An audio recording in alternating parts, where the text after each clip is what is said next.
When 28-year-old Riley Martinez signed the auction papers for a waterlogged houseboat she could barely afford, she thought she was buying a fixer-upper project to prove her skills as a marine mechanic.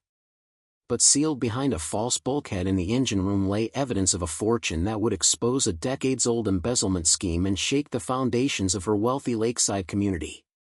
Before we dive in, drop a comment telling us where you're watching from. And if stories like this grab you, make sure you hit that subscribe button, because tomorrow I've got another incredible story you won't want to miss. The October wind howled across Lake Mendocino as Riley Martinez stood on the weathered dock of Harborview Marina, staring at what might have been the single worst financial decision of her 28 years. The vessel before her, optimistically christened Serenity's dream, looked more like a nightmare. The 45-foot houseboat sat low in the water, listing slightly to port, its white fiberglass hull stained with waterlines that told the story of last spring's devastating floods that had ravaged Northern California's lake communities. Riley's hands trembled slightly as she clutched the auction papers, the ink still wet from her signature. 28 years old. $62,000 in debt from her marine mechanic certification and the catastrophic failure of her first business venture. And now the proud owner of what the marina regulars were already calling that floating coffin. The morning had started with such different intentions. Riley had arrived at West Shore Auction House at dawn, her carefully saved $8,000 earmarked for a small aluminum fishing boat she'd spotted in the preview listings. Something manageable. Something she could restore in a few weeks, flip for a modest profit, and use to claw her way back from the financial disaster that had been Martinez Marine Services. But then Lot 47 came up. The Serenity's dream. The auctioneer, a heavy-set man named Morton Briggs who'd been running West Shore auctions for 30 years, had barely concealed his amusement as he presented the houseboat. Now folks, we've got ourselves a real project here. 45-foot Sea Voyager houseboat, 1994 model, twin diesel engines, allegedly. Sustained significant flood damage during the spring deluge. Sold as is, where is, no warranties expressed or implied. We'll start the bidding at $15,000. Silence had filled the auction barn. 200 potential buyers, and not a single paddle raised. $12,000? Briggs tried, his jovial tone cracking slightly. More silence. Someone in the back row laughed. $10,000? Come on, folks, the scrap value alone. $8,000, Riley heard herself say, her paddle rising before her brain could stop it. Every head in the barn had turned to stare. She felt their eyes on her like physical weight. The younger guys from Lakeside Marine smirking. The older restoration experts shaking their heads. The wealthy trophy boat collectors looking at her with something between pity and contempt. Well, Briggs had said, his gavel already raised. We have $8,000 from the young lady in the back. Do I hear 8.5? Anyone? No? Then going once, going twice. The gavel cracked. Sold for $8,000 to bidder 47. Congratulations, miss. You just bought yourself a boat. The word congratulations had dripped with sarcasm. Now, 3 hours later, standing on this creaking dock with the wind cutting through her worn canvas jacket, Riley was seriously questioning every life choice that had led to this moment. The Serenity's dream looked even worse up close than it had in the auction photos. The upper deck railing hung loose in places. The windows were clouded with grime and water stains. The canvas canopy over the rear deck had torn free on one side and flapped mournfully in the wind. You're the one who bought her. Riley turned to find an older man approaching, his weathered face creased with concern. He wore the oil-stained coveralls of someone who'd spent decades working on boats, and his hands bore the scars of a lifetime around engines and sharp metal. Dennis Kowalski, he said, extending a calloused hand. Marina manager here at Harborview. Riley Martinez. She shook his hand, noting the strength in his grip despite his age, probably mid-60s. Dennis looked past her at the houseboat and let out a long, low whistle. I was there when they brought her in, you know. After they cleared out Riverview storage following the bankruptcy. Boat had been sitting in a covered slip there for almost 20 years. 20 years. Can you imagine? 20 years? Riley felt a chill that had nothing to do with the wind. Yep. Company that owned the storage facility went under last spring. Bank seized all the assets, including boats people had in long-term storage. Most of them were in decent shape, but this one. Dennis shook his head. The storage building got hit hard by the floods. Roof collapsed. Water poured in. By the time they got to this boat, she'd been sitting in 4 feet of contaminated floodwater for 6 months. Riley's stomach sank. 6 months underwater meant the engines were almost certainly seized. The electrical system would be completely fried. Mold would have invaded every porous surface. The fuel system was probably corroded beyond repair. I tried to warn the auction house, Dennis continued. Told Morton this wasn't a boat anymore, it was a demolition project. But they wanted to recoup something from the storage company's creditors, so. He gestured at the listing vessel. Here we are. What can you tell me about the previous owner? Riley asked, something tickling at the back of her mind. The auction paperwork had listed the owner as estate of Marcus Whitmore, but she hadn't had time to research the name.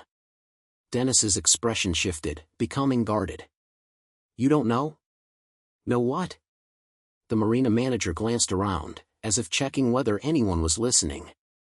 Marcus Whitmore was a big deal around Mendocino County back in the 90s. Started a shipping company called Whitmore Freight Lines. Built it from nothing into a major regional operation. Employed maybe 200 people at the peak. Had a big house up on Ridgemont Heights, drove a Mercedes, the whole deal. What happened to him? Disappeared.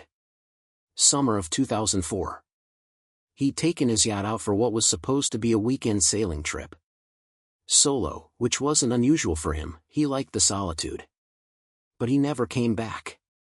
Coast Guard found the yacht 3 days later, adrift about 15 miles north of here, near the Oregon border.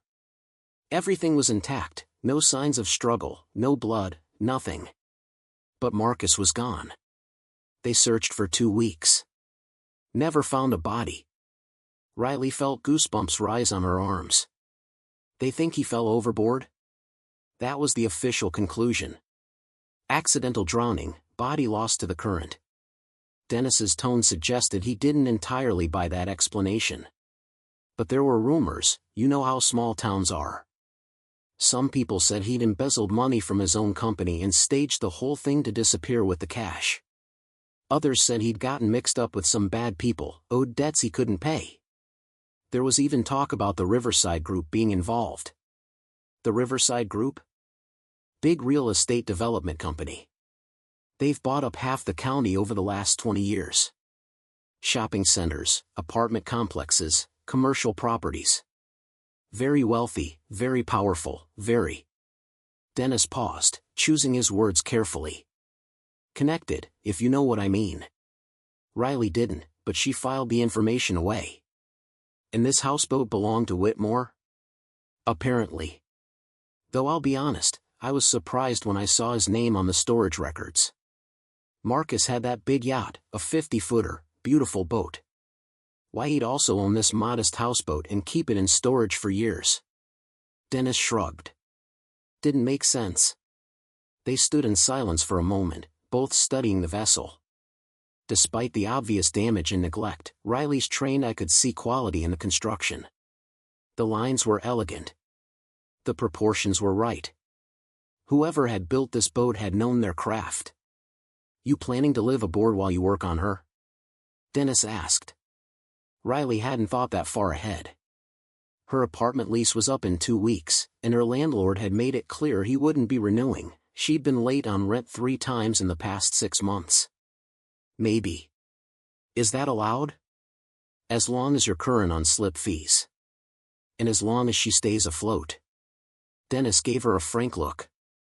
You need to pump her out first thing, assess the hull integrity.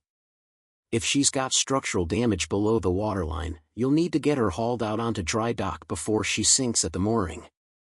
How much does a haul out cost? For a boat this size? 3, maybe 4,000. Riley felt her remaining savings evaporating. Right. Dennis must have seen something in her expression because his gruff demeanor softened slightly.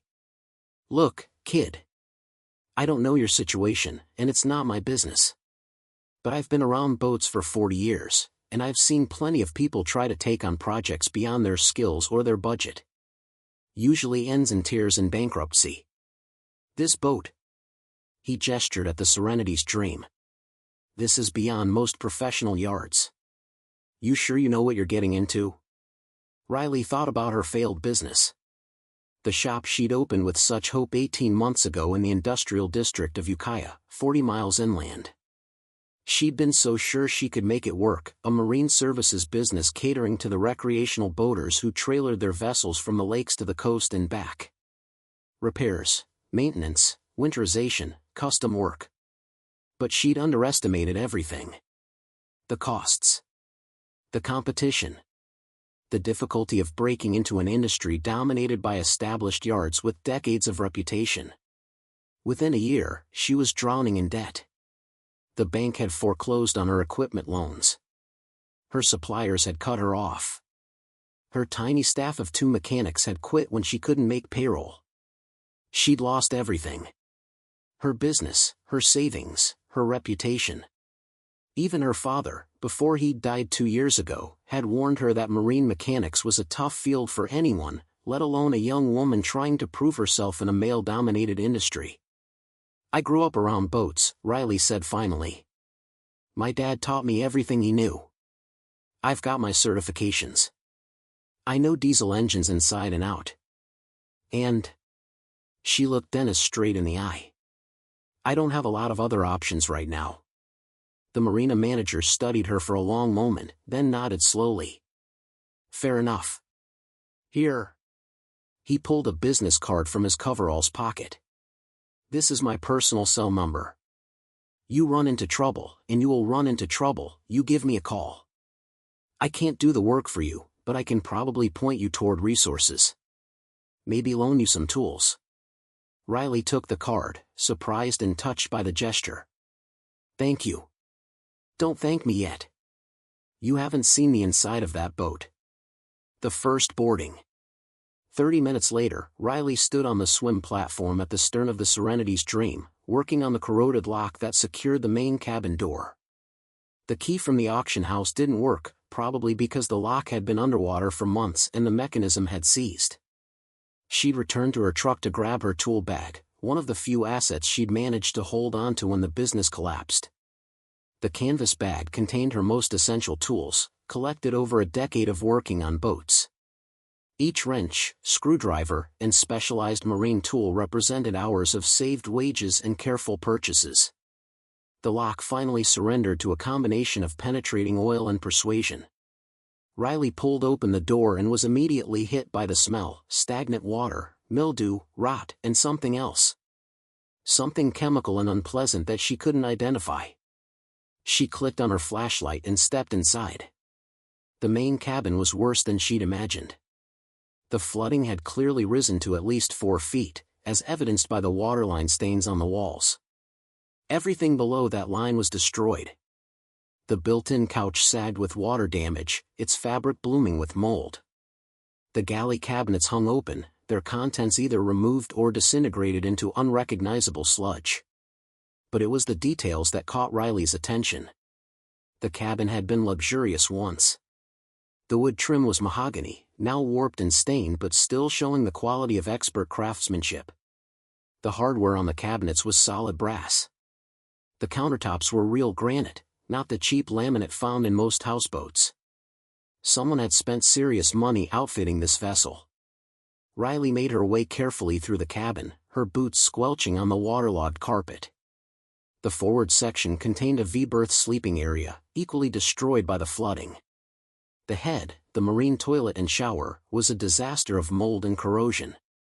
But as she swept her flashlight around, something caught her eye. The sleeping cabin felt smaller than it should be, given the boat's exterior dimensions. She'd worked on enough vessels to have an intuitive sense of spatial relationships, and something was off. Riley moved to the port side wall and rapped her knuckles against it. Hollow. She moved 2 feet to the right and knocked again. Solid. Back to the left. Hollow again. There was a void space behind this wall. A hidden compartment of some kind. Her heart rate picked up. She examined the wall more carefully, running her hands over the water-damaged paneling. There, almost invisible unless you were looking for it, a seam in the wood. And at floor level, a small brass catch, green with corrosion but still functional. Riley worked the catch free and felt something click. A section of the wall, about 3 feet wide, swung inward on hidden hinges. Behind it was a narrow storage space, maybe 8 inches deep and 4 feet wide. Waterproof boxes were stacked inside, their airtight seals having apparently protected their contents from the flooding. With trembling hands, Riley pulled out the first box. Inside were documents. Lots of documents. She saw corporate letterhead, financial statements, bank records, legal papers. All of it appeared to be related to Whitmore Freight Lines and various other business entities. The second box contained more of the same, plus what looked like personal journals, spiral-bound notebooks filled with handwritten entries. The third box held photographs. Hundreds of them. Some showed a distinguished-looking man in his 50s. Riley recognized him from a photo she'd found online during a quick search before leaving her truck. Marcus Whitmore. Other photos showed him with a woman and teenage girl.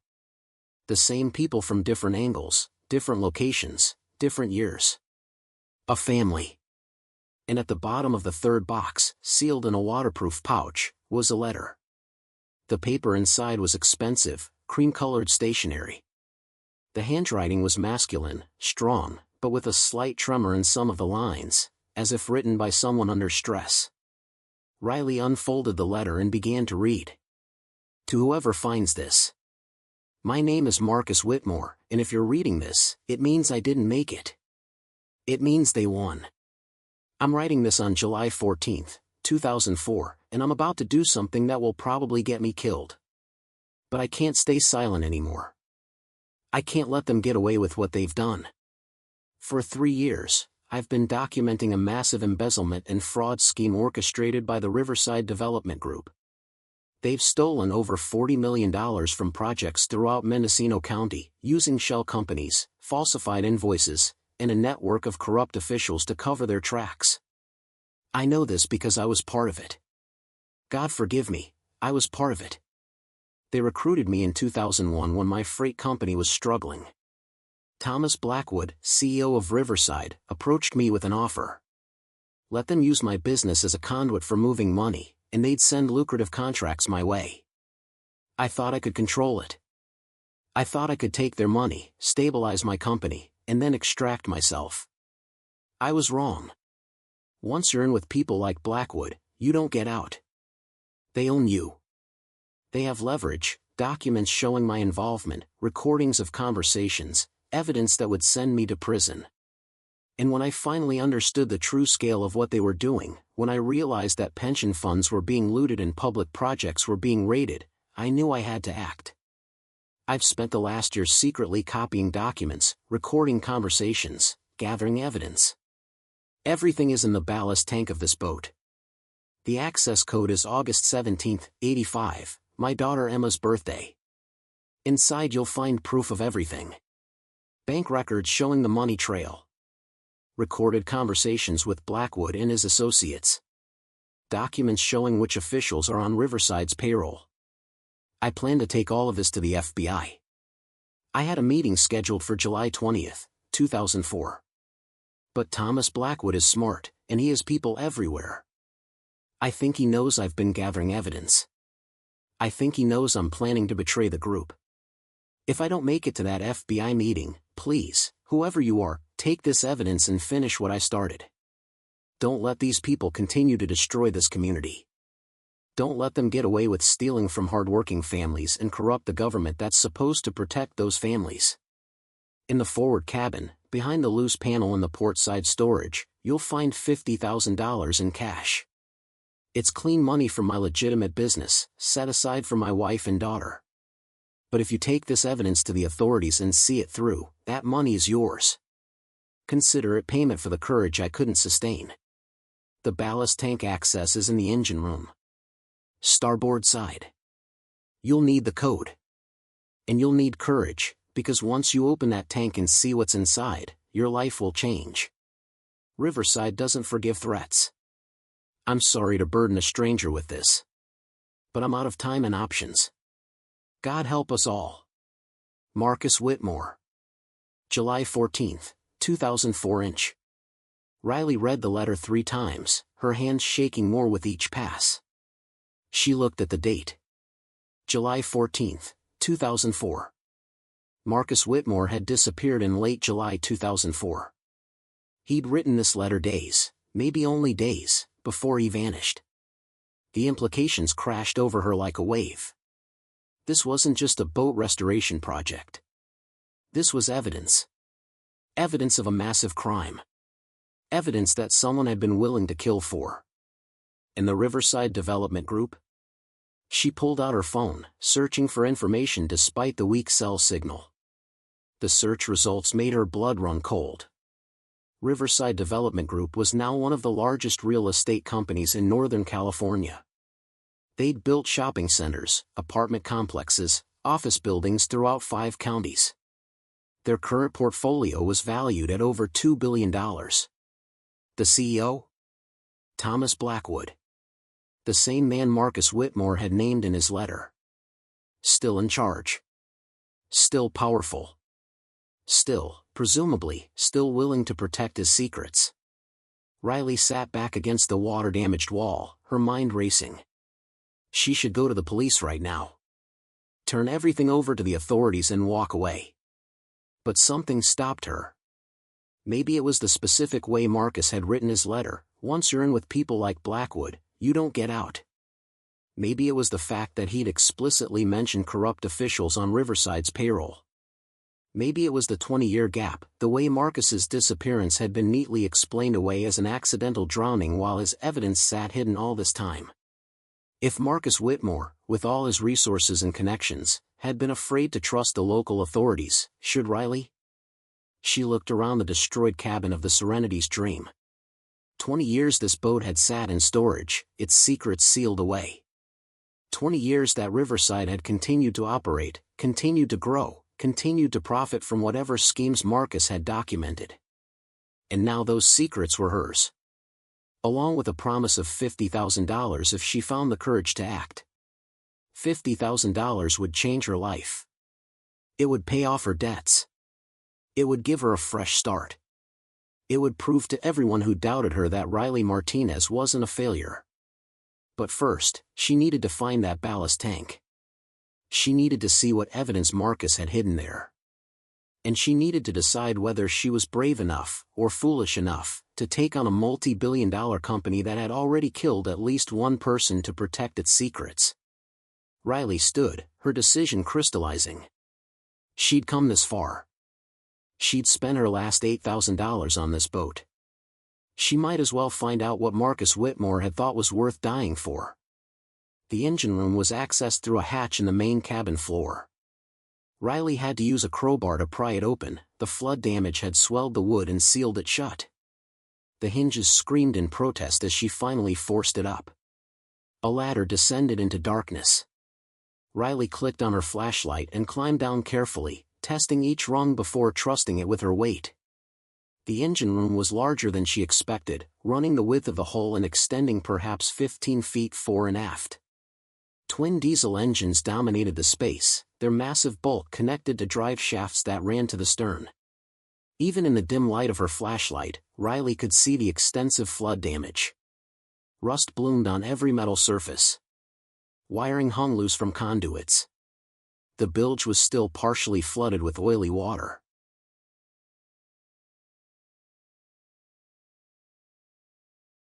But like the cabin above, Riley's practiced eye caught details that spoke to quality and care. The engines were Cummins diesels, probably 300 horsepower each, far more powerful than a typical houseboat needed. The installation was professional, with proper vibration dampening and sound insulation. And there, on the starboard side, exactly where Marcus's letter had indicated, an access panel. The panel was secured with 4 bolts and a combination lock mechanism. Riley approached it slowly, her heart pounding. The combination Marcus had specified, August 17, 85. Emma's birthday. She turned the dial carefully, 08. 1785. A click. The lock released. Riley removed the bolts and pulled the panel free. Behind it was a space about 3 feet wide, 2 feet deep, and 4 feet tall. It had been built into the ballast tank area, sealed and waterproofed. Inside were more boxes. Larger ones this time. Heavy-duty waterproof cases with rubber gaskets and secure latches. Riley pulled out the first case and set it on the engine room floor. She opened it. Cash. Stacks and stacks of $100 bills, neatly bundled. She didn't need to count it to know this was the $50,000 Marcus had mentioned. The second case contained what appeared to be an external hard drive, protected in bubble wrap and sealed plastic. A note was taped to the top, complete digital records. All transactions. All recordings. Backup of everything.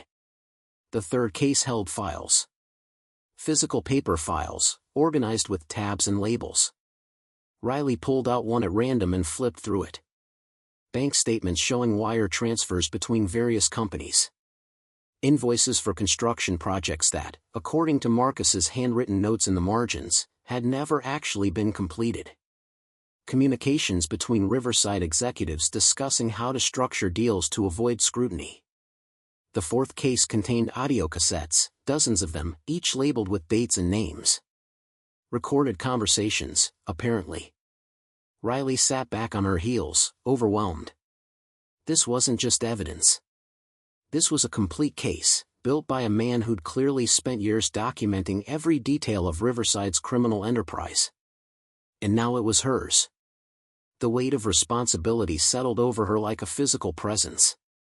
Marcus Whitmore had trusted that someone, someday, would find this evidence and have the courage to use it. He'd paid for that trust with his life. Could Riley walk away from that? Could she take the $50,000, sell this boat for scrap, and pretend she'd never found any of this? She thought about her father, who'd taught her that fixing boats wasn't just about mechanics, it was about honor. About doing things right even when it was harder. About standing up for what mattered. She thought about her failed business, how she'd been crushed by forces she couldn't control. How the system seemed rigged in favor of the wealthy and connected while people like her scrambled for scraps. She thought about Marcus Whitmore's family. Did they know what had really happened to him? Did his wife and daughter spend 20 years wondering, never getting closure? Riley made her decision. She would look at the evidence thoroughly. She would understand what Marcus had documented. And then she would find a way to expose Riverside Development Group, even if it meant putting herself at risk. But she'd be smart about it. Careful. She'd learned from Marcus's mistake. He'd tried to do this alone, tried to take on powerful people without backup, and it had cost him everything. Riley would be different. She'd build alliances. She'd make copies of everything. She'd create a network of people who knew what she was doing, so that if something happened to her, the evidence would still come out. And first thing tomorrow, she'd start diving into Marcus Whitmore's evidence, understanding the full scope of what he'd discovered. But for now, as the sun set over Lake Mendocino and the wind rattled the damaged hull of the Serenity's Dream, Riley Martinez sat in the engine room surrounded by the evidence of a 20-year-old crime, and felt the weight of destiny settling onto her shoulders. She'd bought this boat thinking it was her last chance at redemption. She'd had no idea it was actually her invitation to a fight that would test everything she was and everything she could become. The game had begun. And Riley was all in. Riley didn't sleep that night. How could she? The waterproof cases from the ballast tank sat in a circle around her sleeping bag on the deck of the Serenity's Dream, their contents representing 2 decades of buried truth. She'd moved everything topside after securing the cabin. The engine room felt too exposed, too vulnerable. Up here, beneath the torn canvas canopy, she could at least see anyone approaching along the dock. The marina's security lights cast long shadows across the water, and every sound made her jump. Footsteps on nearby boats. The clank of rigging against masts. The cry of night birds hunting over the lake. Paranoia, maybe. But Marcus Whitmore's letter had been clear: Riverside doesn't forgive threats. If they'd killed him for trying to expose them 20 years ago, what would they do to someone who'd actually found his evidence? Riley started with the hard drive. She connected it to her laptop, a battered machine that was barely holding together, much like its owner, and waited for the files to load. What appeared made her breath catch. Folders. Hundreds of them. Organized by year, by project, by company name. Marcus Whitmore had been methodical, even obsessive, in his documentation. She clicked on a folder labeled Riverside_transactions_2001-2004 and found herself looking at spreadsheets that tracked money flowing through a bewildering network of shell companies. But Marcus had color-coded everything, added notes, drawn connection lines that showed how funds moved from legitimate public projects into private accounts. One transaction caught her eye immediately. Mendocino County Public Works Waterfront Revitalization Project. Approved budget, $8,200,000. Actual construction cost, $3,100,000. Missing funds, $5,100,000. Marcus's note beside it read, money flowed through Coastal Construction LLC, Riverside subsidiary, to Pacific Holdings, Blackwood personal account, to Highland Investment Group, distributed to officials on payroll. No one questioned because Blackwood controlled both the company doing the work and the county officials approving the payments. $5 million. Stolen from a single public project. And according to the spreadsheet, there were dozens more just like it. Riley opened another folder, recordings_Blackwood_direct. Inside were audio files, each carefully labeled with dates and participants. She selected one at random, TB_MW_03-15-2003.mp3. She plugged in her headphones and hit play. The audio quality was surprisingly good. Two men's voices, one smooth and confident, the other, Marcus, presumably, more hesitant. Can't keep doing this, Thomas. The Highway 20 project was supposed to be legitimate. It was legitimate. We built a perfectly good road. For $3 million less than the county paid. Where did the rest go? To the people who make sure we keep getting contracts. You know how this works, Marcus. We've been through this. I know how it works. I thought we were done. You said after the waterfront project. There's always another project. That's the beauty of it. Public money is endless, and public oversight is a joke. As long as we keep the right people happy, we can do this forever. A long pause. Then Marcus's voice, quieter, and if someone decides they're not happy anymore, then they become a problem. And problems get solved. But that's not going to happen, is it, Marcus? Because you're smart. You understand that you're in this as deep as anyone. You want to talk to the FBI about what Riverside has been doing? Fine. But you'll be confessing to your own crimes too.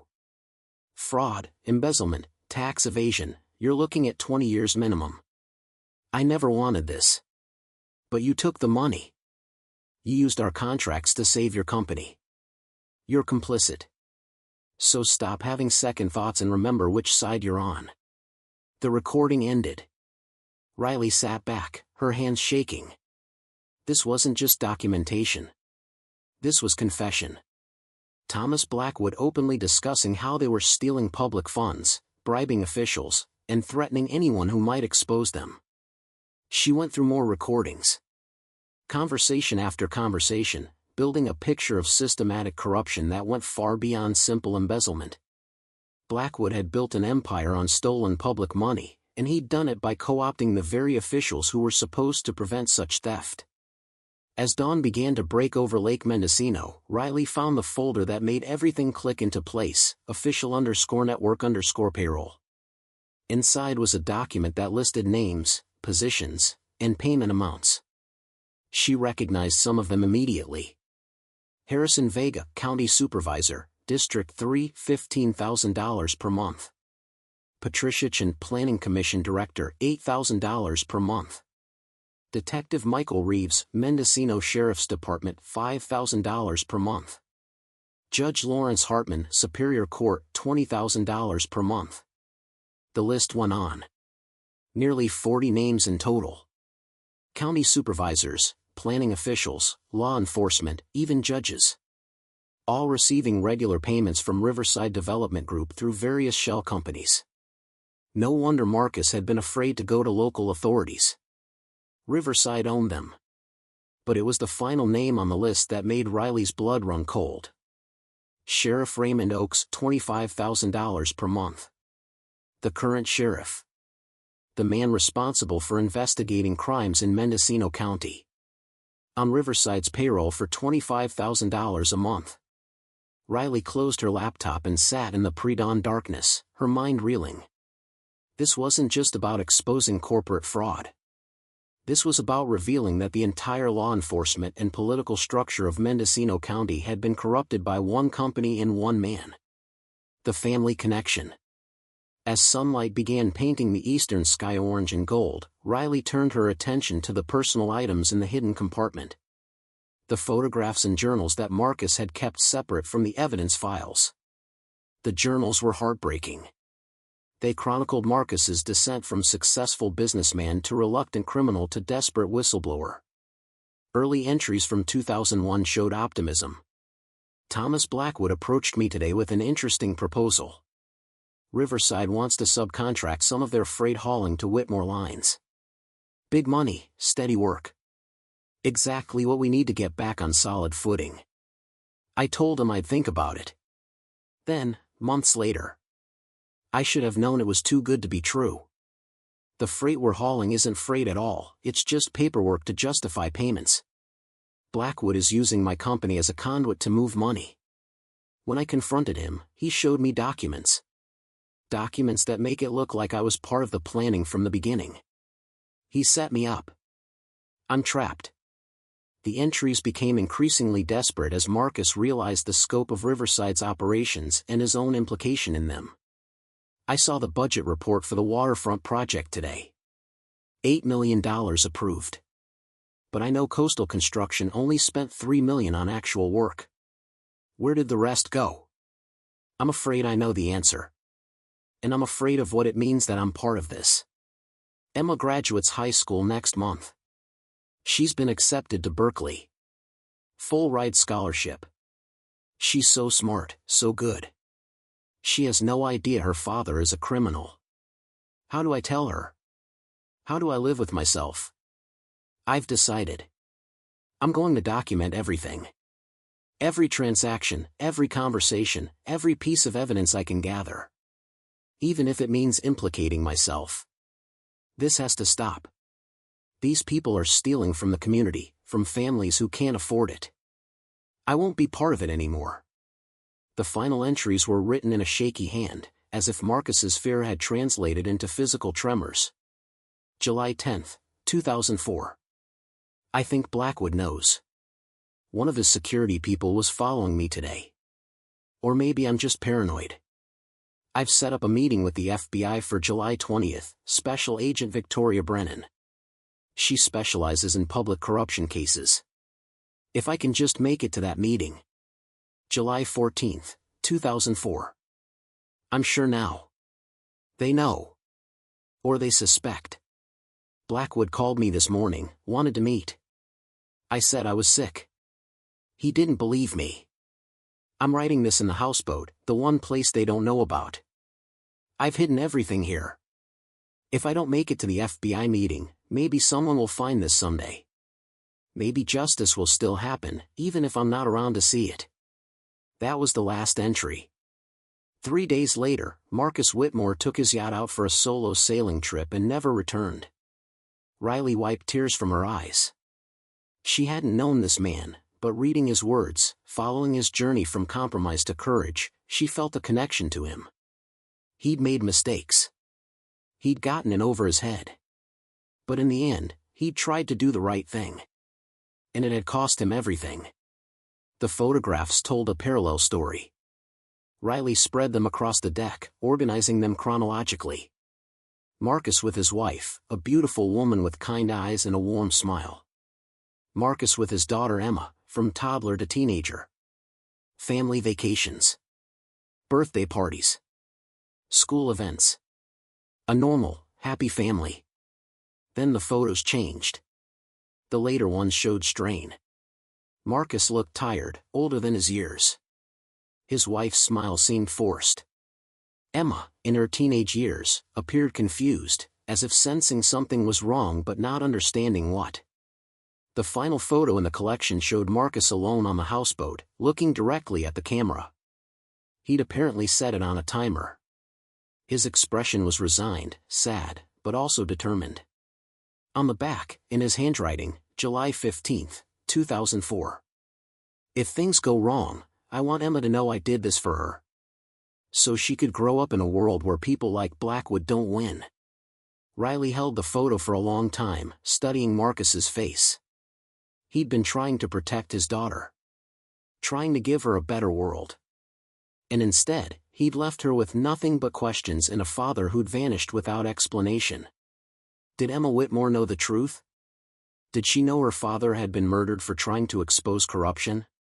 Or did she believe the official story, that he'd accidentally fallen overboard and drowned? Riley pulled out her phone and searched for Emma Whitmore Mendocino. Several results appeared, but one caught her attention, a professional profile for Dr. Emma Whitmore, a public health researcher at UC San Francisco. She clicked through to a faculty page. The photo showed a woman in her late 30s, with her father's determined expression and her mother's kind eyes. The bio mentioned that she'd grown up in Mendocino County, graduated from Berkeley, and earned her PhD from Stanford. She specialized in environmental health impacts of urban development. There was a certain poetry in that, Riley thought. The daughter of a man killed for trying to expose corrupt development practices had dedicated her career to protecting communities from harmful development. Did Emma know?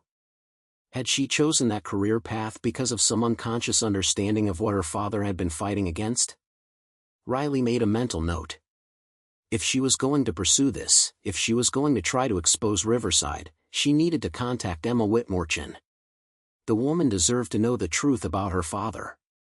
And she might be able to help. The scope of the conspiracy. As the morning sun climbed higher, Riley forced herself to eat something, a granola bar and lukewarm coffee from her thermos, and dove back into the evidence. She needed to understand the full scope of what Marcus had documented. The more she read, the worse it got. Riverside's schemes weren't limited to construction fraud. They'd infiltrated every aspect of Mendocino County's economy and government. Real estate manipulation. Using insider information from corrupt planning officials, Riverside bought property just before zoning changes were approved, then immediately flipped it for massive profits. Marcus had documented at least 15 instances where Planning Commissioner Patricia Chen had tipped off Riverside about upcoming zoning decisions, allowing them to buy land cheap and sell it at inflated prices after the zoning changes made it more valuable. Tax evasion network. Through a complex web of shell companies and offshore accounts, Riverside had avoided paying millions in property taxes and corporate taxes. The documents showed how they'd structured their holdings to exploit loopholes and shelter income. Even more damning, they'd paid off county assessors to undervalue their properties, further reducing their tax burden while regular property owners paid full freight. Bid rigging. Marcus had recordings of meetings where Riverside executives coordinated with other construction companies to rig bids on public projects. They'd take turns submitting the lowest bids, ensuring that whoever won would overcharge and split the profits. County Supervisor Harrison Vega had been present at several of these meetings, helping facilitate the scheme. Environmental violations. Perhaps most disturbing were the documents showing how Riverside had systematically violated environmental regulations and paid off inspectors to look the other way. Contaminated soil from one construction site had been illegally dumped in a wetland area near a residential neighborhood. When residents complained about health issues, Detective Michael Reeves had closed the investigation without seriously pursuing it, because Riverside was paying him $5,000 a month. The financial scale was staggering. Marcus's spreadsheets estimated that Riverside had stolen or fraudulently obtained over $200 million over a 15-year period. Money that should have gone to infrastructure improvements, schools, public services, environmental protection. Instead, it had been funneled into private accounts and offshore holdings. And the human cost was even worse. Riley found a folder labeled victims that made her stomach turn.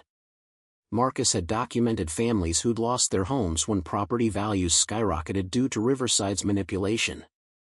Small businesses forced to close when Riverside bought their buildings and tripled the rent. Construction workers injured on Riverside job sites who couldn't get workers' compensation because the company threatened to have them deported if they complained.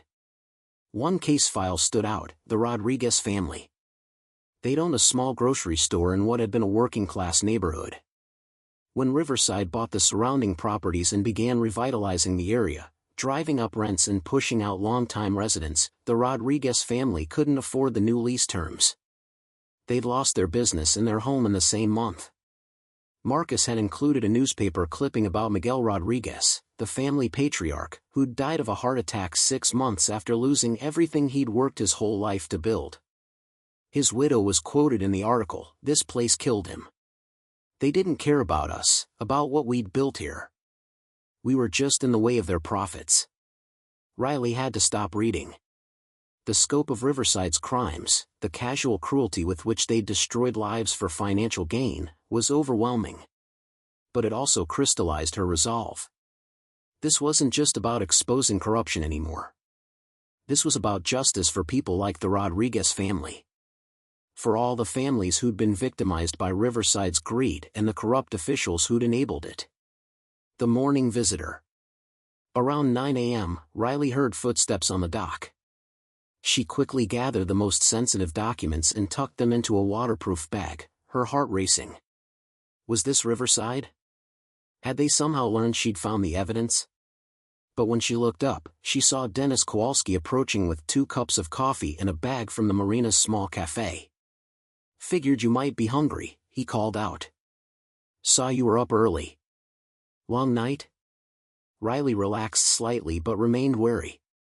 She liked Dennis, but Marcus's paranoia was contagious. How well did she really know the marina manager? "Couldn't sleep," she said, accepting the coffee gratefully. "Too much to think about."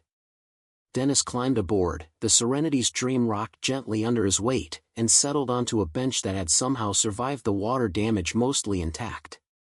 He handed her a breakfast sandwich. "This boat keeping you up? Or something else?" His weathered face was concerned but not prying. Riley made a split-second decision. She needed help, needed someone who knew the area and the players. And Dennis had been kind to her when he had no reason to be. Sometimes you had to trust your instincts about people. "Dennis, what do you know about Riverside Development Group?" The marina manager's expression changed immediately. His eyes narrowed, and when he spoke, his voice was careful. "That's a dangerous question. Why are you asking?" "I found something. On the boat. Something Marcus Whitmore left behind." Dennis was quiet for a long moment. Then, "Show me." Riley retrieved one of the less sensitive documents, a spreadsheet showing Riverside's payments to county officials. She watched Dennis's face as he read it. The old man's jaw tightened. "Son of a bitch," he muttered. "I always suspected, but this is proof. Actual proof." "You suspected?" Dennis handed back the document. "I've lived in this county for 40 years. Watched Riverside grow from a small development company to basically owning half the lakefront. It never added up. They always got the best deals, the best permits, the best properties. Like they knew things before anyone else did. But suspecting and proving are 2 different things." "Marcus Whitmore documented everything," Riley said quietly. "Every transaction, every bribe, every crime. He was going to turn it over to the FBI. And then he disappeared. I think they killed him." Dennis nodded slowly, unsurprised. "Yeah. I think a lot of people thought that, even if they didn't say it out loud. Marcus was a good man who got in over his head. when he tried to do the right thing. The old man shook his head. What are you planning to do with this? I don't know yet. But I can't just ignore it. You could, Dennis said gently. You could take that evidence, throw it in the lake, and walk away. Probably live longer that way. Would you? The marina manager smiled grimly. No. I don't suppose I would. He stood, looking out over the lake. Riverside has destroyed this community. They've driven out good people, corrupted our government, and gotten rich while the rest of us struggle. If you're serious about taking them on, you're going to need help. Are you offering? I'm an old man with a boat marina. I'm not much use in a fight against billionaires. But? Dennis turned to face her. But I know people. Good people. People who've been hurt by Riverside and would love to see them brought down. And I know this county, where things are, who to trust, where to be careful. If you're really doing this, you'll need local knowledge. Riley felt a surge of gratitude. She wasn't alone anymore. Thank you. Don't thank me yet. You haven't heard the bad news. What bad news? Thomas Blackwood. The CEO of Riverside. He's not just rich and connected. He's smart, ruthless, and paranoid. If he gets even a hint that you're looking into Riverside's business, he'll come after you hard. Legal threats, harassment, maybe worse. You need to be ready for that. I will be. Dennis studied her for a moment. You know what? I believe you. You've got the same look Marcus had. That stubborn determination to do the right thing even when it's probably going to cost you. He paused. Try not to let it cost you as much as it cost him. After Dennis left, Riley spent the rest of the morning organizing the evidence. She created digital backups of everything, storing copies on multiple external drives and uploading encrypted versions to cloud storage. If something happened to her, the evidence wouldn't die with her. She also started making lists. People she needed to contact. Information she needed to verify. Steps she needed to take before going public. Top of the list, Emma Whitmorchan. The daughter deserved to know the truth about her father. Second, finding someone in law enforcement she could trust. Marcus's evidence showed that local authorities were compromised, but the FBI agent he'd been planning to meet, Victoria Brennan, might still be an option if she was still with the Bureau. Third, understanding what Riverside was doing now. Marcus's evidence was 20 years old. What had the company been up to since then? Had they continued their criminal enterprise, or had they cleaned up their act after Marcus's death served as a warning? Riley pulled out her phone and started researching Riverside's recent activities. What she found was alarming. Far from slowing down, Riverside had expanded dramatically. They'd moved beyond Mendocino County into 5 other Northern California counties. Their portfolio now included major commercial developments, hundreds of residential properties, and increasingly, contracts for smart city infrastructure projects. And Thomas Blackwood was still in charge. Now in his early 70s, he'd been profiled in business magazines as a visionary developer and philanthropist. Photos showed him at charity galas, cutting ribbons at new buildings, shaking hands with politicians. The same man who'd threatened Marcus Whitmore, who'd likely ordered his death, was now being celebrated as a pillar of the community. Riley felt rage building in her chest. 20 years. 20 years this man had been free, had been celebrated, had continued to profit from his crimes. While Marcus Whitmore's body rotted somewhere in the Pacific, and his family lived with unanswered questions. That was going to change. Riley stood and looked out over Lake Mendocino. The morning sun sparkled on the water. Boats moved lazily across the surface. It looked peaceful, beautiful, normal.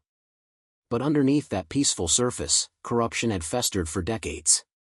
Good people had been hurt. Justice had been denied. Marcus Whitmore had tried to change that and failed. But he'd left Riley the tools to finish what he'd started. She pulled out the photo of Marcus from his final days on the houseboat. Looked at his determined, resigned expression. Made a silent promise to this man she'd never known. "I'll finish it," she whispered. "They won't win. Not this time." The investigation was truly beginning. Riley Martinez, failed business owner and reluctant boat restorer, was about to become something she'd never imagined, an investigator hunting one of the most powerful men in Northern California. And unlike Marcus, she wasn't going to do it alone. 3 days after discovering Marcus Whitmore's evidence, Riley sat in a coffee shop in Santa Rosa, 90 miles south of Lake Mendocino. She'd driven here specifically because it was outside Riverside's immediate sphere of influence. She needed to make contact with people who might help, and she couldn't risk doing it in Mendocino County where Riverside had eyes everywhere. Her laptop was open to a carefully composed email. The recipient, Dr. Emma Whitmorchin at UC San Francisco. Riley had rewritten the message a dozen times. How do you tell someone their father was murdered? How do you explain that you found evidence of crimes they never knew existed? How do you ask for help from a complete stranger who has every reason to ignore you? Finally, she'd settled on direct honesty. Dear Dr. Whitmorchin, my name is Riley Martinez. I recently purchased a houseboat at auction that belonged to your father, Marcus Whitmore. Inside, I discovered extensive documentation of criminal activity by Riverside Development Group, along with personal journals and a letter your father wrote in July 2004, days before his disappearance. I believe your father was murdered for attempting to expose this corruption. I believe the evidence he gathered proves it. And I believe you deserve to know the truth about what happened to him. I understand this email must be shocking and possibly unwelcome. If you prefer not to respond, I'll respect that. But if you want to know what your father was really working on in the months before he died, I have answers. The evidence is extensive and damning. It implicates dozens of officials and reveals systematic fraud spanning decades. I plan to bring it to the appropriate federal authorities, but I wanted to contact you first. Your father was a brave man who tried to do the right thing. He deserves justice, and I intend to help him get it. Respectfully, Riley Martinez. Riley attached a single photograph, the one of Marcus on the houseboat with his message to Emma written on the back. Then, before she could second-guess herself again, she hit send. The email sat in her sent folder, representing a point of no return.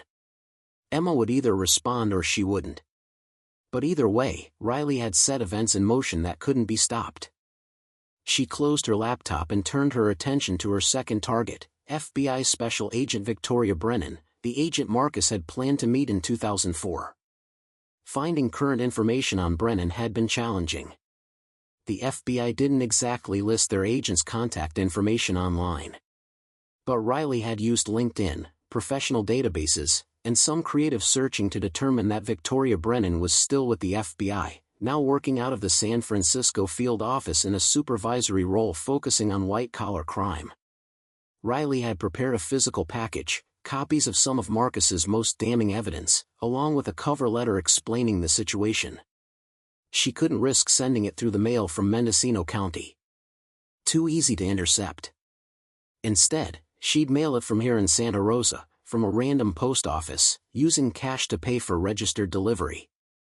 But as she sat in the coffee shop, watching people come and go, Riley felt the weight of what she was attempting.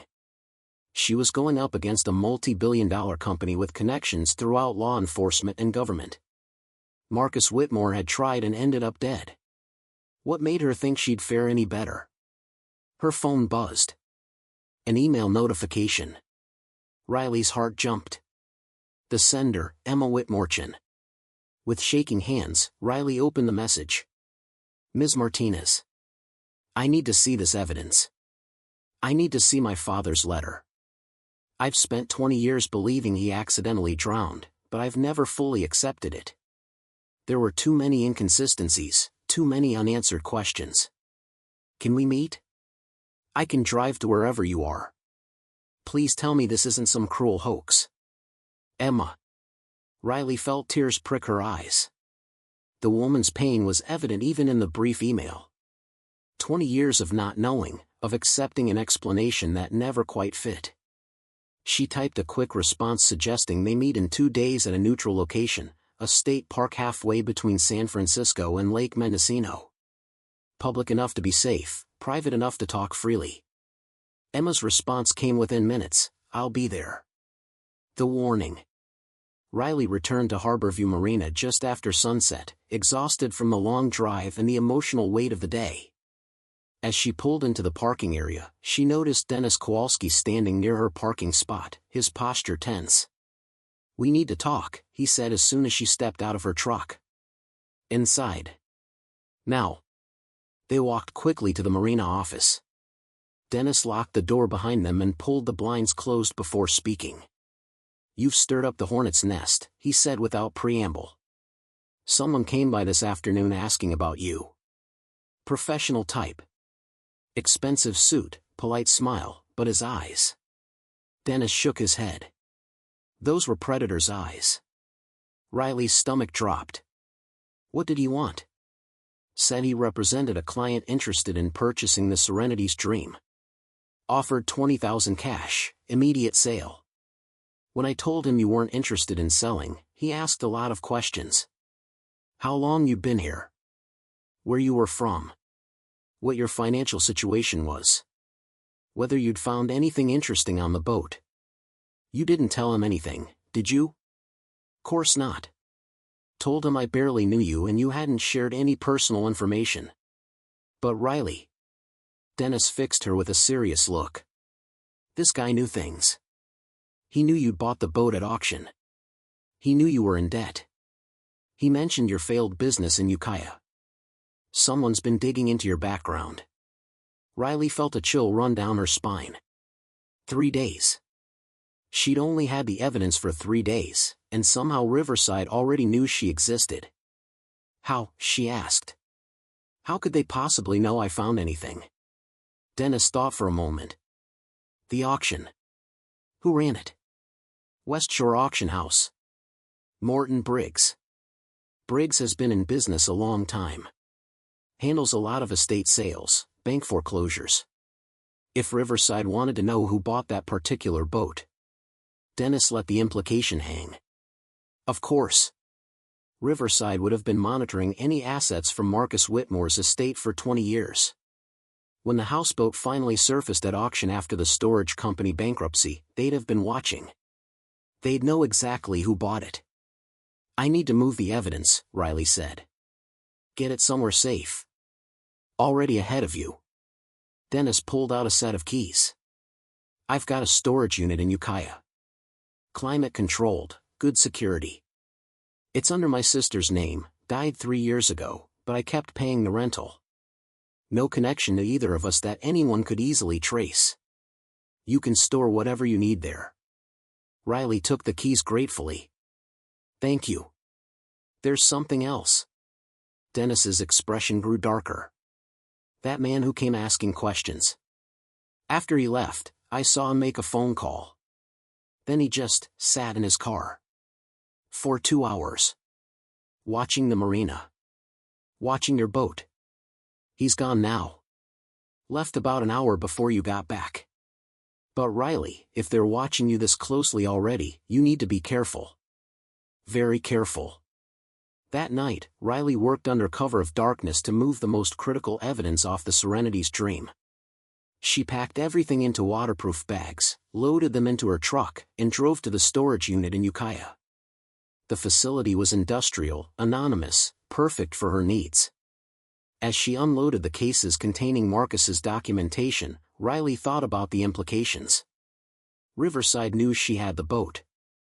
They probably suspected she'd found something. But they couldn't be sure. Not yet.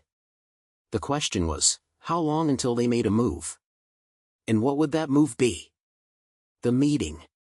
2 days later, Riley stood in the parking area of Mount Tamalpais State Park, watching cars arrive. She'd gotten here an hour early, wanting to scope out the location and make sure she hadn't been followed. Her truck was parked with a clear exit route, and she'd memorized the park's layout in case she needed to leave quickly. At exactly 2 p.m., a silver Toyota Prius pulled into the lot. A woman got out, late 30s, professional clothing, but her face drawn with stress and anticipation. Emma Whitmorchin. Riley approached slowly, hands visible. "Dr. Whitmorchin?" Emma, please. The woman's voice shook slightly. You're Riley? I am. They studied each other for a moment. Emma had her father's eyes, Riley realized. The same intense, intelligent gaze that had looked out from the photographs. I brought everything, Riley said. Your father's letter, his journals, photographs. I thought you might want the originals. Emma's eyes filled with tears. Is there somewhere private we can talk? They walked to a picnic area overlooking the bay. The view was spectacular, San Francisco visible in the distance, the Pacific stretching to the horizon. It seemed wrong somehow to discuss murder and corruption in such a beautiful place. Riley spread the materials on the picnic table. Emma reached for her father's letter first, her hands trembling as she unfolded it. She read in silence, tears streaming down her face. When she finished, she carefully refolded the letter and pressed it against her chest. I knew, she whispered. I knew he didn't just fall overboard. My father was an experienced sailor. The weather was good that day. It never made sense. She looked at Riley with anguished eyes. But no one would listen. The Coast Guard ruled it accidental. The insurance company paid out. Everyone just accepted it. And I was 18 years old, grieving, angry, but with no way to prove what I suspected. I'm so sorry, Riley said. Emma wiped her eyes and pulled herself together with visible effort. Tell me everything. What else did you find?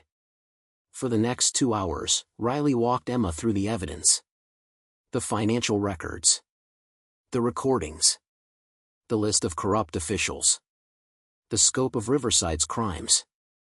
Marcus's journals documenting his transformation from unwilling participant to would-be whistleblower.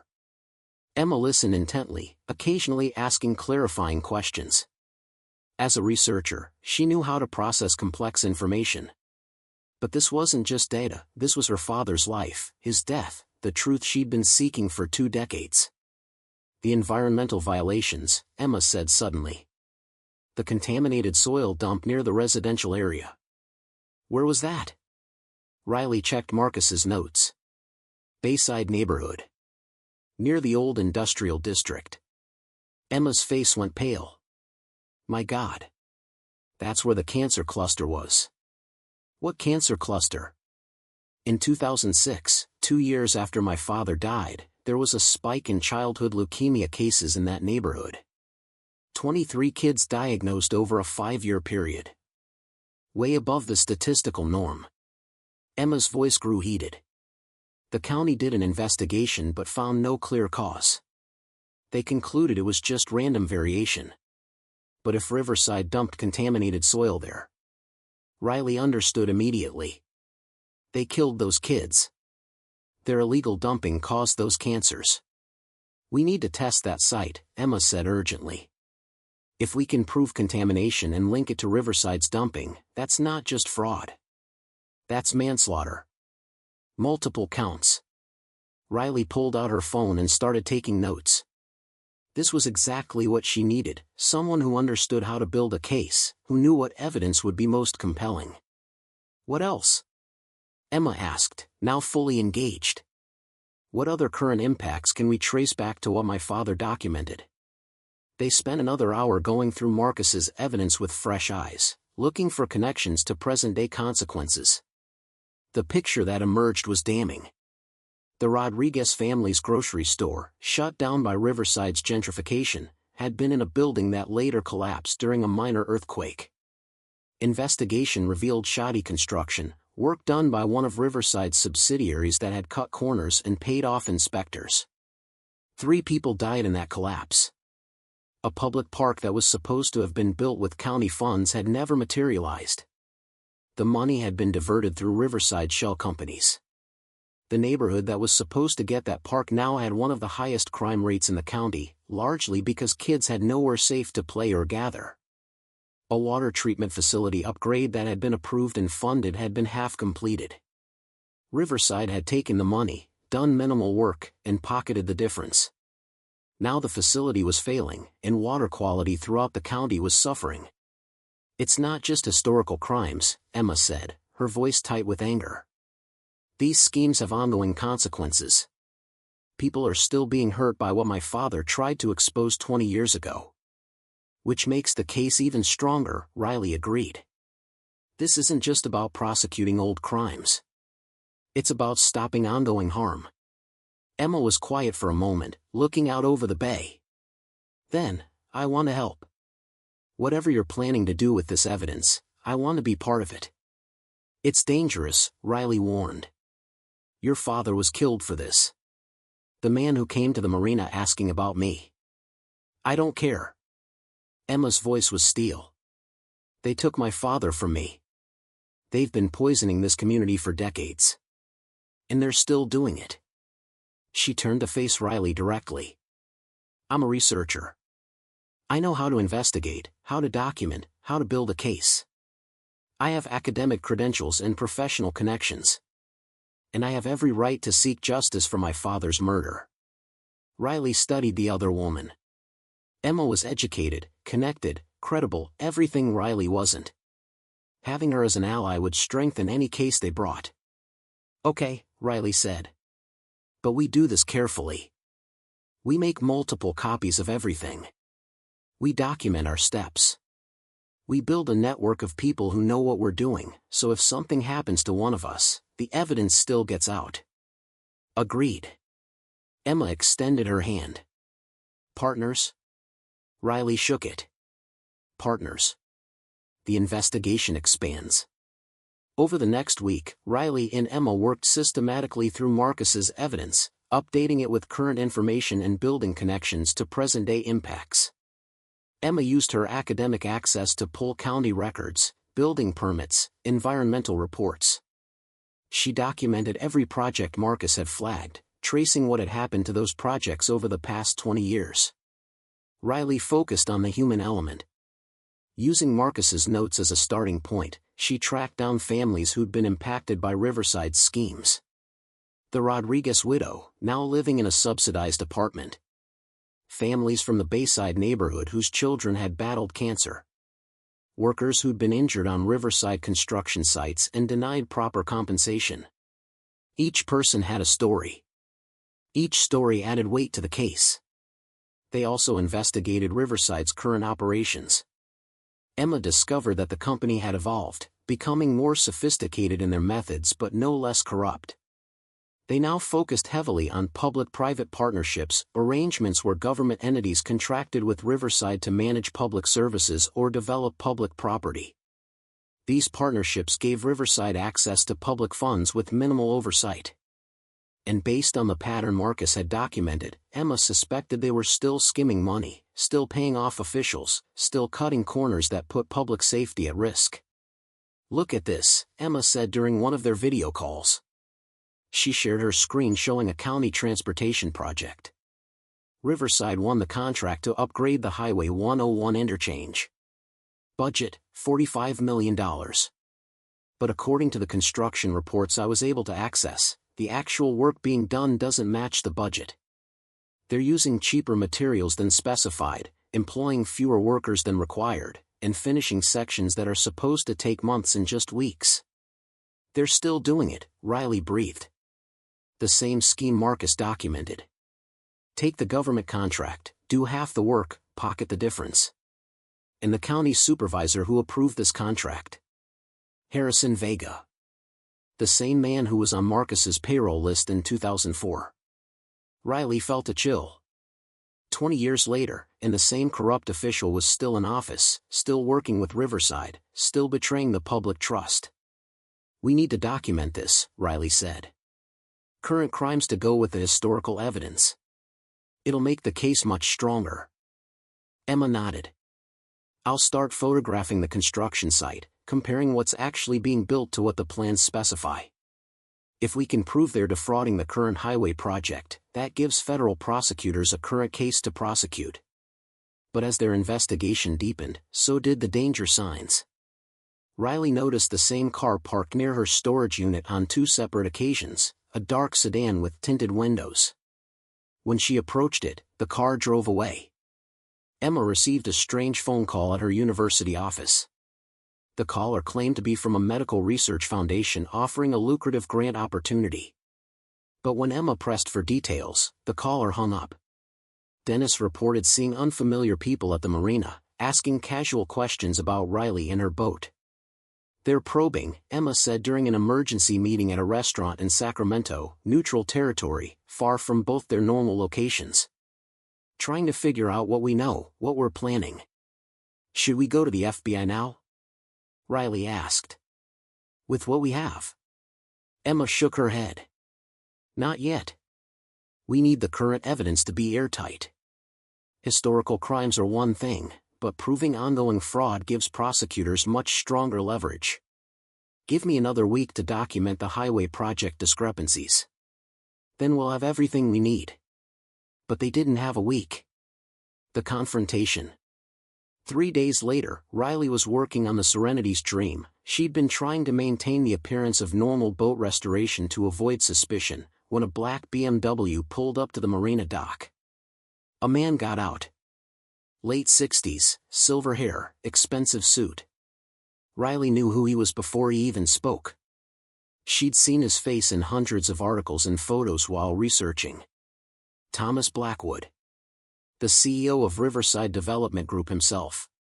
He walked down the dock with the confidence of someone accustomed to owning whatever space he occupied. 2 men followed at a respectful distance, security, clearly. "Ms. Martinez," Blackwood said, his voice smooth and cultured. "I hoped we might have a conversation." Riley straightened, her hand instinctively moving toward the wrench in her tool belt. "Not much of a weapon, but better than nothing." "I don't think we have anything to discuss, Mr. Blackwood." "Oh, I think we do." He gestured toward the houseboat. "May I come aboard?" "I promise, I'm just here to talk." Every instinct screamed at Riley to refuse. But she was curious. What could Blackwood possibly say that would make any difference? "Fine. But your security stays on the dock." Blackwood nodded to his men, then carefully stepped onto the Serenity's dream. He looked around with evident distaste at the water-damaged interior. "You've acquired a troubled vessel," he said. "Much like you've acquired a troubled situation." "I don't know what you mean." Blackwood smiled. "Please, Ms. Martinez. Let's not insult each other's intelligence. You bought Marcus Whitmore's boat. Marcus was a friend of mine once, before he made some very poor decisions. I know he kept records. Records that, if they still exist, would be very interesting to certain people. If such records existed," Riley said carefully, "they'd be evidence of crimes. Evidence that should go to law enforcement." "Evidence of alleged crimes," Blackwood corrected. 20 years old. Much of it likely inadmissible in court. And even if it weren't, prosecuting based on such old allegations would be challenging. Memories fade. Witnesses die. Companies change hands. The legal landscape shifts. You came all the way here to tell me the evidence is too old to matter? I came here to offer you an alternative. Blackwood reached into his jacket. Riley tensed, but he only pulled out an envelope. Inside is a certified check for $250,000. That's enough to pay off all your debts, buy a nice boat, a working one, and start over. All I want in exchange is whatever Marcus left behind. Papers, recordings, files. Everything." Riley stared at the envelope. $250,000. More money than she'd ever imagined having. Enough to completely transform her life. "And if I refuse?" Blackwood's expression hardened slightly. "Then you'll find life becoming very difficult. Your business failed once already. Creditors can be aggressive when they choose to be. Landlords can terminate leases. Professional licenses can be challenged. It would be unfortunate if you found yourself homeless, bankrupt, and unable to work in your chosen field." The threat was clear. Take the money and disappear, or be destroyed. "You killed Marcus Whitmore," Riley said quietly. "You had him murdered because he was going to expose you." "Marcus drowned in a tragic accident," Blackwood replied, his tone never changing. "As the Coast Guard determined at the time. He went sailing alone, fell overboard, died. These things happen. And if I end up falling overboard? That would be tragic as well. Though perhaps avoidable, if you make smart choices. Blackwood placed the envelope on a water-damaged table. Think about it, Ms. Martinez. $250,000. A fresh start. All you have to do is give me some moldy old papers that wouldn't stand up in court anyway. He turned to leave, then paused. One more thing. I know Emma Whitmorchan has been in contact with you. Emma lost her father tragically. It would be a shame if she lost anything else. Family is important. I'd hate to see harm come to her or her husband or their young son simply because she chose to pursue a vendetta based on her father's paranoid delusions. The message was clear: back off, or Emma and her family would be targeted too. After Blackwood left, Riley sat in the damaged cabin of the Serenity's Dream, staring at the envelope.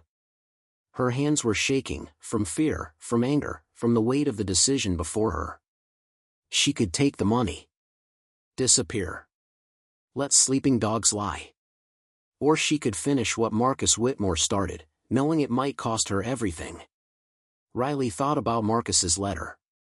His final words expressing hope that someone would find his evidence and have the courage to use it. She thought about Emma, who'd spent 20 years wondering about her father's death. She thought about the Rodriguez family, and the children with cancer in Bayside, and all the other victims of Riverside's greed. And she thought about her own father, who'd taught her that doing the right thing mattered more than doing the easy thing. Riley picked up the envelope, walked to the stern of the boat, and threw it into the water. She watched it sink beneath the surface of Lake Mendocino. Then she pulled out her phone and called Emma. He threatened us, Riley said without preamble. Blackwood came himself. Offered money, made threats. We need to move now. Tonight.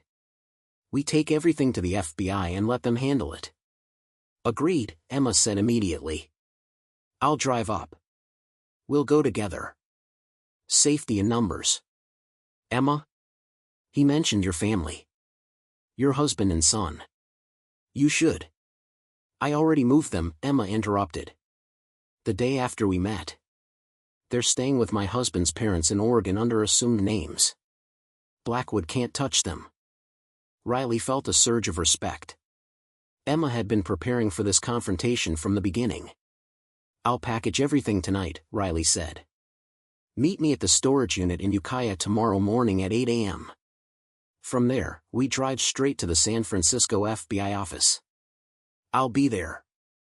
After hanging up, Riley sat in the growing darkness, thinking about what came next. Once they handed the evidence to the FBI, there was no going back. They'd be protected witnesses, but their lives would never be normal again. There would be investigations, depositions, possibly a trial. Riverside would use every legal and illegal tool at their disposal to discredit them, intimidate them, silence them. But Marcus Whitmore had been willing to die for this. The least Riley could do was be willing to fight. She looked around the Serenity's Dream. This boat, this damaged, waterlogged vessel that everyone had called worthless, had turned out to contain something priceless. Not treasure in the conventional sense, but truth. Justice. The possibility of holding powerful people accountable. Tomorrow, Riley would take the first step toward delivering on Marcus's dying wish. Tonight, she just had to survive. As if summoning her fears, Riley heard footsteps on the dock. Multiple sets. Moving purposefully toward her boat. She killed her lights and grabbed her phone, ready to call 911. But then she heard a familiar voice calling out, Riley? It's Dennis.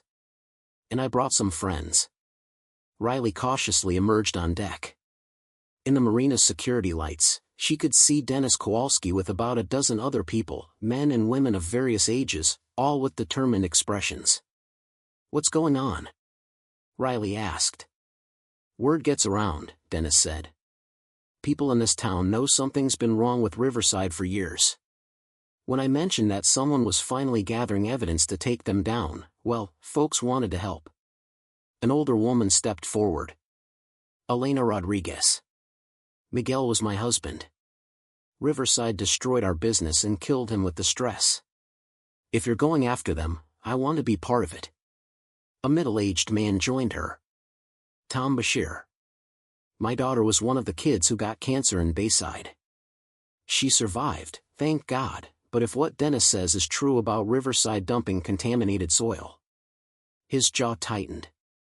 I want to see them pay. One by one, people introduced themselves. Each had been hurt by Riverside. Each wanted justice. We can't protect you from Riverside, Dennis said. But we can make sure you're not alone. Starting tonight, someone will always be watching your boat. If Blackwood's people come back, we'll know. We'll document. We'll call the police. We'll make enough noise that they can't make you disappear quietly. Riley felt tears in her eyes. She thought she was alone in this fight. But Marcus's evidence had done more than document crimes, it had given voice to victims who'd been silenced for too long. Thank you, she managed. All of you. Don't thank us yet, Elena Rodriguez said with a grim smile. Thank us when Blackwood is in a prison cell where he belongs. That night, Riley didn't sleep alone on the Serenity's dream. The small community of Riverside victims took shifts watching the marina, documenting every car that entered, every person who approached. And in the morning, Riley would meet Emma and take the evidence that Marcus Whitmore had died protecting to the one authority powerful enough to bring Riverside down. The investigation was about to become a federal case.